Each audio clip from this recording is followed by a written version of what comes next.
"Sir, this is a formal event, your jacket isn't appropriate and your name's not on the main guest list," that's what the young coordinator said, blocking the front doors of the National Museum of the United States Army in Fort Belvoir, Virginia. What shocking turn could change this veteran's fate?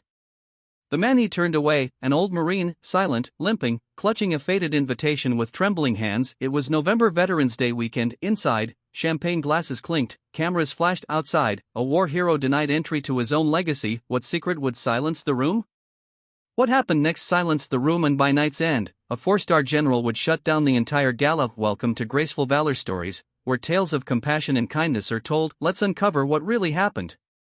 The morning air was colder than usual that day. A thin mist settled over the parking lot of the National Museum of the United States Army in Fort Belvoir, Virginia, blurring the edges of everything it touched like the quiet fog of memory. Just before it sharpens into truth, the old man walked in from the northern sidewalk, his worn boots damp from the dew. He moved with a slight limp, left side favoring his pace. Slow but deliberate, his jacket was an aged brown bomber, the kind issued long before most of the museum guests were born. The cuffs were frayed, the zipper replaced by a loop of thread. In his hand, he held a weathered envelope, edges bent, name scrolled in looping ink. Mr. Raymond Ellis. He arrived more than an hour early, not because he was worried about being late, but because that's who he was: early, careful, unhurried, a man raised in the discipline of silence and survival, the kind of man who didn't trust crowds or clocks or fanfare. Raymond Ellis was 76 years old, a former Marine Staff Sergeant, and one of the last surviving veterans of the Chosin Reservoir Campaign in the Korean War. He rarely spoke of the war or much of anything, but he'd received a handwritten letter from Dr. Malene Porter, the museum's chief curator,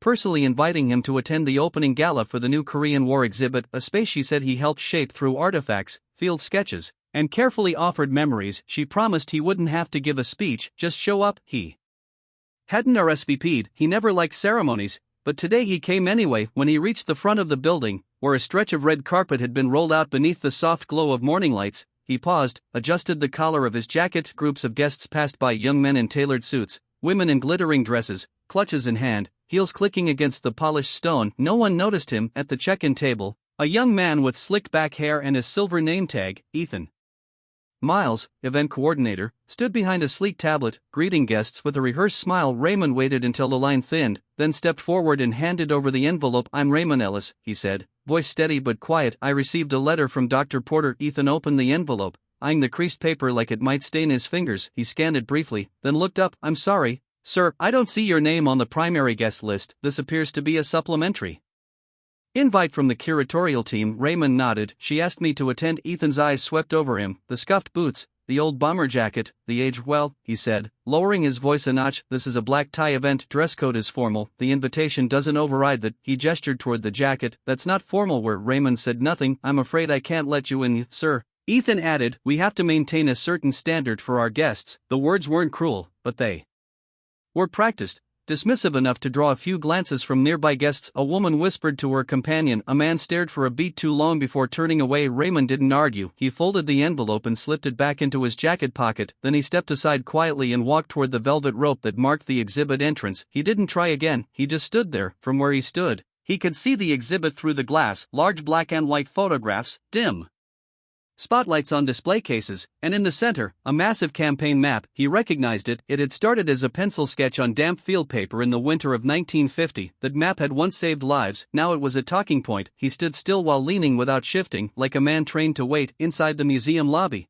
the gala swelled with polished chatter. Waiters moved with champagne trays, patrons laughed politely, photographers flashed. Nobody noticed the man by the rope. Nobody knew that he was the one who'd once held a young lieutenant's artery closed with his bare hand until help arrived. Nobody knew that a group photo hanging near the center of the exhibit included 5 young men, 4 of whom never made it back. Nobody knew that Raymond had been the one to carry the 5th out of a frozen trench, but he didn't tell anyone. He didn't need to. That wasn't the kind of man he was. Someone did notice, though. Lena Chambers, a museum intern, watched from a few feet away. She had been handing out brochures near the east wing, but had paused when she saw the old man alone, unmoving, eyes fixed through the glass. She approached softly. "Excuse me, sir," she said gently, "can I help you? Are you waiting for someone?" Raymond turned toward her. There was a quiet steadiness in his eyes, like a well that hadn't run dry, but had been drawn from too many times. "No," he said, "just waiting." She hesitated, then said carefully, "Are you Mr. Ellis?" He blinked. She continued. Dr. Porter mentioned someone by that name, a very important contributor to the exhibit. Before Raymond could respond, Ethan stepped in. His tone clipped. Lena, he said, I already informed this gentleman that he's not admitted tonight. Lena flushed. I was just trying. This is a formal event, Ethan said. We need to keep things professional. He turned to Raymond again, voice low and flat. Sir, if you remain here, I'll need to call security. Raymond met his gaze. I'm not causing trouble, he said quietly. I'm just waiting for Dr. Porter. Ethan offered a tight smile. Dr. Porter is busy with our VIP guests. I'm sure you understand. Raymond didn't answer. He just turned back toward the exhibit glass. Time saw 10 minutes. 15 more guests arrived. More eyes passed over him, some with confusion, some with disregard, most with nothing at all. Raymond stood like a quiet marker of something people didn't want to remember too clearly, like the shadow of history that felt too heavy to carry, too inconvenient to acknowledge. A draft from the entrance made him adjust his collar. The fabric was thin. He didn't mind the cold. He was used to it, used to waiting, and if Dr. Porter didn't come, he would leave quietly, the same way he had arrived. Raymond Ellis stood still, not because he was stubborn or angry or even hopeful. He stood there because he had nowhere else to be, and because the face behind the glass, frozen in a grainy black and white photo, refused to let him walk away.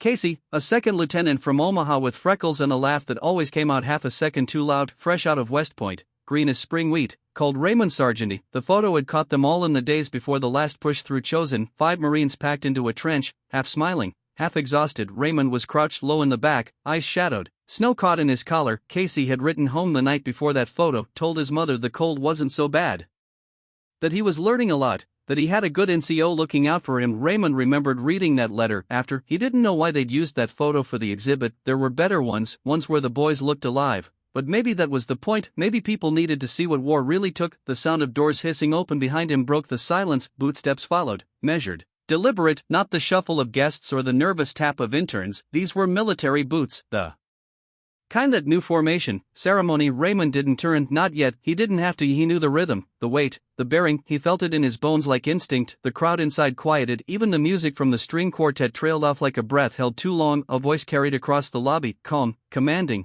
familiar. Sergeant Ellis. Raymond turned. A tall figure stood at the edge of the entrance, uniform crisp, polished boots reflecting the light, 4 silver stars on his shoulders, ribbons down the chest, presence that quieted the entire room without needing to raise a word. General Matthew Conrad. Raymond blinked once. The young lieutenant from Chosin was gone. In his place was a man older, hardened, respected by nations, but the eyes were the same, and they were filled with something deep: recognition, relief, and reverence. The general stepped forward, cutting cleanly through the crowd. Guests parted without a sound. Museum staff froze in place. Even Ethan, standing near the check-in desk, looked like someone had poured ice water down his spine. When General Conrad reached Raymond, he stopped. Then with absolute precision, he raised his right hand and saluted. Sharp, snapped, flawless, a salute that said more than any introduction ever could. Raymond, caught off guard, stiff and slightly, reflex took over. He returned the salute, slower but solid. The general dropped his hand, smiling. You came, he said quietly. Raymond nodded. Didn't think you'd be here. I wasn't sure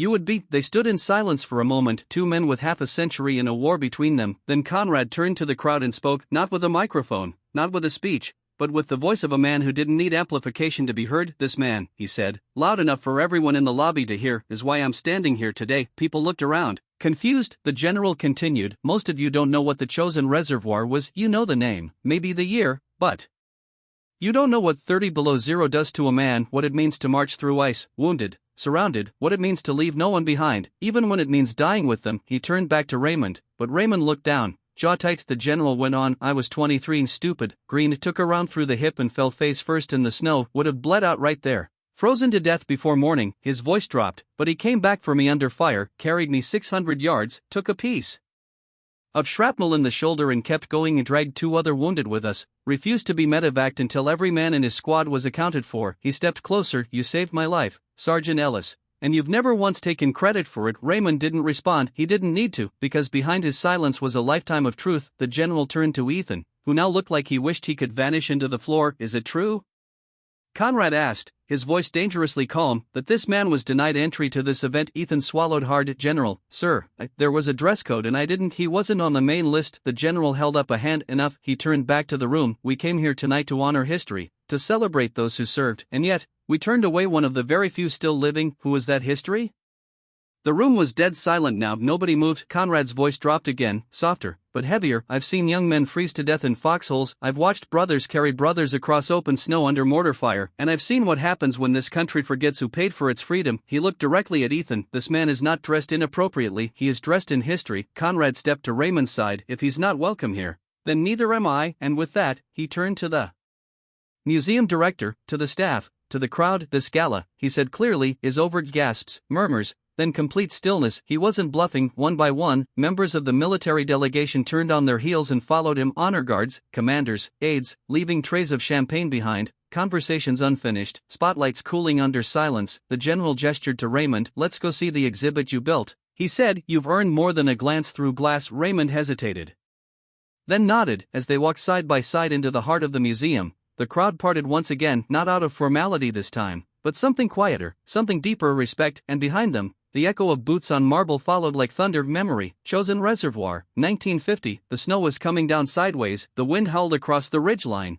a sound like steel on bone. They had lost radio contact 4 hours earlier. The lieutenant had gone down behind a blown-out tree line, 3 others were bleeding bad. Raymond's hands were numb, he couldn't feel the wound in his arm anymore, could barely see through the blood crusting above his brow, but he crawled anyway. He reached the lieutenant first, face pale, lips blue, a clean shot through the hip, arterial. If he didn't get him warm, get him stitched, he wouldn't last an hour. Raymond didn't speak, he just lifted him. The boy screamed once. Raymond kept moving. 2 more men lay just down the slope, one with a shattered leg, the other breathing through a punctured lung. He hauled all 3, one after another, dragging them behind a half-frozen outcrop, laying his own body across theirs to block the wind. He waited there 6 hours, no fire, no light, just breath, just blood, just the dark. He whispered one thing over and over: "You stay with me, you stay with me." All 3 survived. He never spoke of it again. Back in the museum, Raymond stood before the Chosin display. It was quiet now, guests had wandered off, unsure what to say. Staff lingered near the walls, eyes low. Only the general remained at his side. Raymond stared at the map, his map,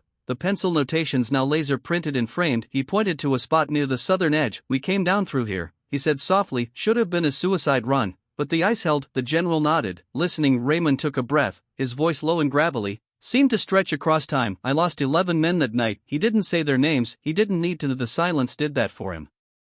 The doors of the museum lobby stood ajar, letting in the chill from the Virginia evening, but it wasn't the cold that made the air so sharp, it was the silence. Word of what had just happened spread like a fuse through the crowd. The gala, weeks in the making, carefully planned, meticulously curated, had been dismantled in less than 3 minutes by the voice of one man, a 4-star general, in the presence of one old Marine. Back near the check-in desk, Ethan Miles stood frozen, his tablet still gripped in his hand like a shield he'd forgotten how to use. The artificial smile had vanished from his face. In its place was the wide-eyed, pale expression of someone realizing too late that he had made a mistake no protocol could fix. Across the lobby, Malene Porter finally arrived, her heels echoing sharply on the marble as she rushed down from the exhibit wing. She'd been delayed by press interviews, ironically speaking about honoring unsung heroes, but when she stepped into the room and saw the crowd, the tension in the vacant space where the general had been standing minutes earlier, she knew something had gone terribly wrong. She spotted Lena, the intern, first. "What happened?"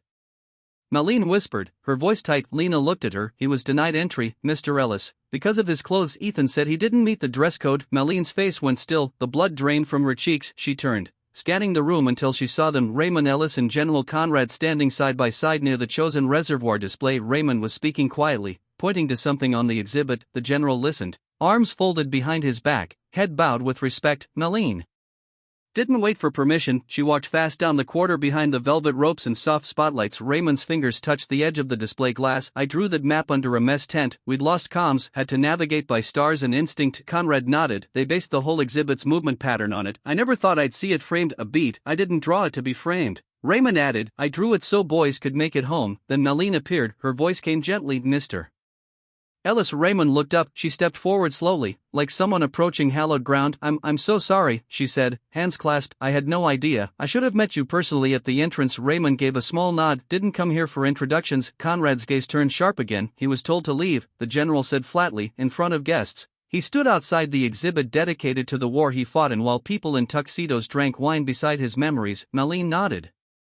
"I know, I heard." Her voice broke a little. "I invited you because I wanted people to see the real cost of war," she said, turning to Raymond. "Not through numbers, through you, through your story." Raymond didn't answer right away. He looked back at the map, then he said, quiet as snowfall, "Most stories don't fit in glass boxes." Back in the lobby, chaos brewed beneath the surface. The museum director, a man named Richard Caldwell, had finally arrived, Looking flushed and breathless, he approached Ethan, who was still standing like a man waiting for impact. "What did you do?"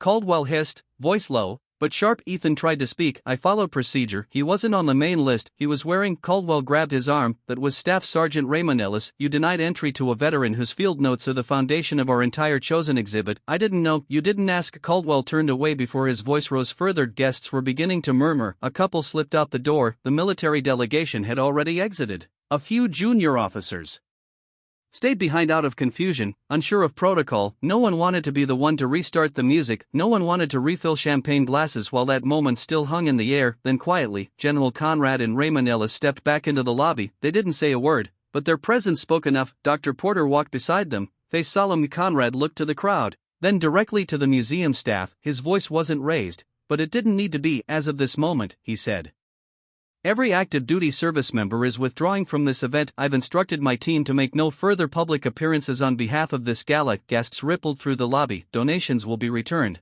The general continued. "The Army will not be associated with any institution that turns its back on the very people it claims to honor." The museum director stepped forward, panic on his face. "General Conrad, please, this was a mistake, an isolated moment of miscommunication." Conrad raised an eyebrow, "The kind of miscommunication that only sees the jacket, not the man." To silence, he turned back to Raymond. "Let's go outside." A light drizzle had started to fall. As Raymond and the general walked toward the parking lot, several people followed them, not with cameras, not with microphones, but with something else, questions. A young corporal caught up to them first. "Sir, Staff Sergeant Ellis." "Eager," he said breathlessly. "Were you really a chosen?"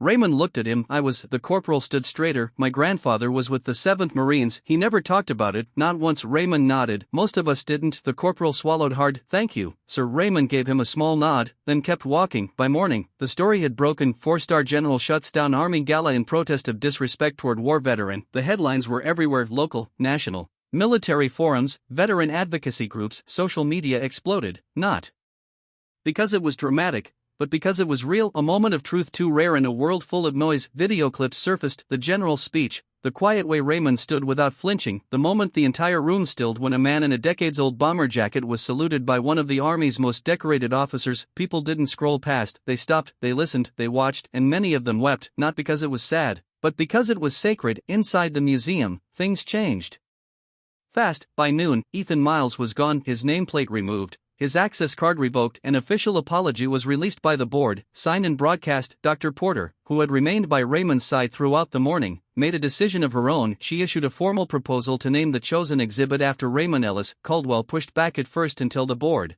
faced with public pressure and a growing wave of veterans calling for change, voted unanimously. The Raymond Ellis Room, it would be more than a display, it would be a tribute, a space not just to remember the war, but to remember the man who never asked to be remembered. Meanwhile, Raymond didn't return home. He spent the afternoon at the VA center nearby, helping a fellow Marine repair a squeaky wheelchair. No interviews, no cameras. He still had the envelope in his jacket, the one that started it all, and the scuffed boots and the jacket, the same one he wore when he carried a bleeding lieutenant through 30 below zero.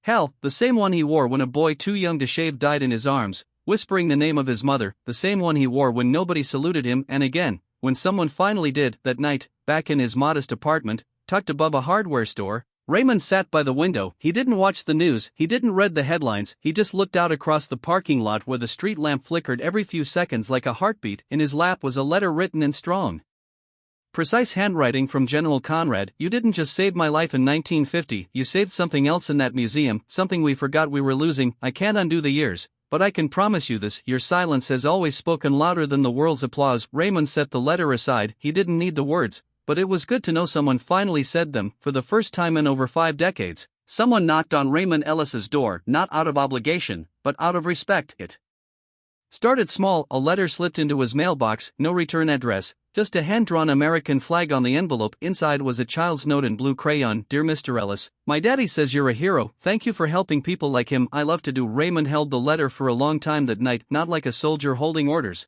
but like a man holding something he never expected to receive again, recognition that had no strings. The next morning, a knock came at 7:14 a.m. He opened the door to find a high school student, tall, nervous, wearing a junior ROTC pin on his jacket. "Are you the Real Raymond Ellis?" the boy asked, like he was afraid to hope. Raymond gave him the smallest of nods. The boy straightened his spine. "My teacher showed us the video from the museum. We watched it 3 times. Raymond raised an eyebrow. The boy swallowed. "You didn't yell?" He said. "You didn't argue, you just stood there and the general saluted you." He paused. "That was the bravest thing I've ever seen." Raymond didn't reply. He didn't need to, but he opened the door wider. "Come in," he said. "Coffee's on." Over the weeks that followed, something changed in the town of Belvoir Crossing. Veterans who hadn't set foot in public events in years began showing up again, slowly, cautiously, but they came. A local teacher rewrote her history unit to include a segment titled "The Men Who Didn't Speak and Why That Matters." The mayor asked Raymond if he'd be willing to serve as guest of honor in the Veterans Day parade that fall. Raymond said no,